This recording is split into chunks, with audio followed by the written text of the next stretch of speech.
이혼 소송 사실을 보도했습니다. 좋은 소식 보도가 되고 있어서 기사 내용처럼 저희가 지금 소송이 진행 중인 건 맞고요. 정수라 부부의 파경 뒤에는 금전적인 문제가 있었다고 하는데요. 건설업체 대표인 정수라 씨 남편의 사업에 문제가 생겼다는 겁니다. 이 때문에 부부가 신혼살림을 차렸던 서울의 방배동 아파트는 압류 조치되어 경매로 넘어갔고요. 결혼 전 정수라 씨가 살던 아파트까지 경매로 넘어가 이미 매각된 상태라고 합니다. 이게 제일 지금 뭐 많이 나오긴 하던데. 그런 문제 때문에 지금 소송 중이신 건 맞아요? 기사에는 뭐 금전적인 것이다 뭐 이렇게 나가고 있는데 뭐 그거가 다가 아니거든요. 나중에 입장 정리가 되면 저희가 그때 다시 자세하게 말씀을 드리도록 할게요. 이혼 문제가 해결될 때까지 섣부른 추측을 자제해달라는 입장이었습니다. 추가적인 소식이 들어오면 알려드리겠습니다. 또 한 커플의 결별 소식이 있습니다.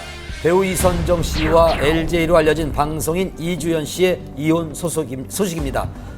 95년 김부용의 풍요 속의 빈곤 일대 만보걸로 데뷔하며 얼굴을 알렸던 이선정 씨는 이후 청춘 시트콤의 엉뚱한 매력에 카페 주인 역을 맡아 큰 인기를 누렸었습니다. 무엇보다 90년대 원조 글래머 스타로 팬들의 사랑을 받아왔었는데요. 지난해 매니저 출신의 방송인 이주연 씨와 열애 사실이 알려진 후 교제 2달 만인 지난해 6월 말 혼인신고를 마치고 본격적인 결혼 생활에 들어갔습니다. 연애가 아니라요. 처음 만난 것부터 포함해서 45일 걸렸어요. 나는 기간 중요하지 않고 혼인신고하자. 결국 이걸 사인하는데 갑자기 눈물이 막 나는 거예요. 이틀 동안은 진짜 굉장히 많이 울었어요. 초고속으로 결혼에 꼴이 나며 행복한 결혼 생활을 이어가는 듯 했던 이 부부의 결별 이유는 무엇이었을까요? 워낙 두 사람이 교제 기간이 짧았고 급하게 결혼한 감이 없지 않아 있었던 것 같습니다. 두 사람이 맞춰가는 도중에 서로 맞지 않는 부분을 인지하게 됐고 작년 10월에 이혼한 것으로 전해졌습니다.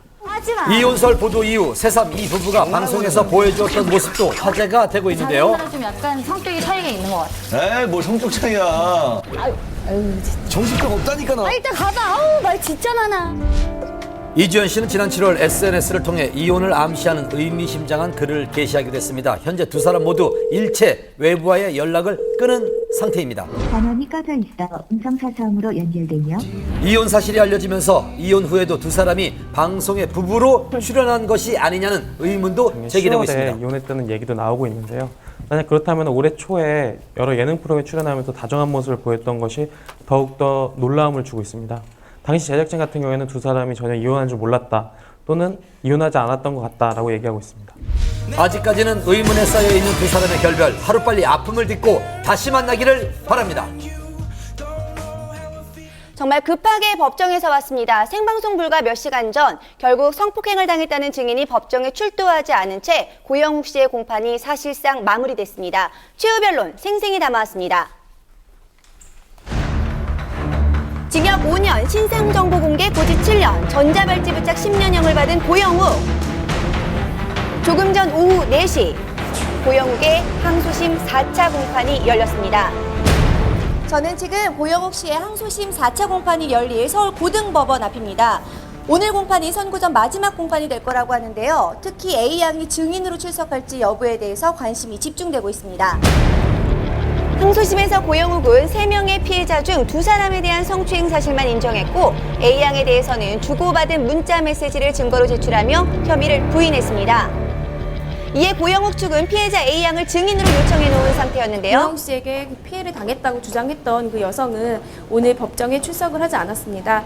검찰은 여러 차례 걸쳐서 그 구인장을 발송을 했지만 이에 대해서 출석을 하지 않은 상태입니다. 피해자가 당시 만 13살밖에 되지 않았기 때문에 고영욱은 더 큰 비난을 받았었는데요. 고영욱 측은 미성년자인 줄을 알았지만 13살인 줄은 몰랐다. 만날 때마다 성관계를 가졌던 건 아니라며 주고받은 그 문자 부인했습니다. 메시지와 또한 그 A양의 진술에 일관성이 없기 때문에 이에 대한 신빙성이 없다고 주장하고 있습니다. 하지만 검찰은 항소를 기각한다며 1심과 똑같은 형을 구형했습니다. 선고전 마지막 공판인 만큼 재판정은 여느 때보다도 긴장된 분위기였습니다.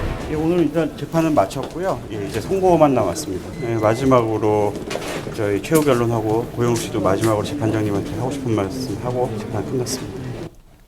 판사는 고영욱에게 시간을 주었고 그는 선고 전 마지막 변론을 했습니다. 먼저 피해자와 피해자의 가족들에게 죄송합니다. 8개월의 수감 생활 동안 경솔함을 깊이 뉘우쳤습니다.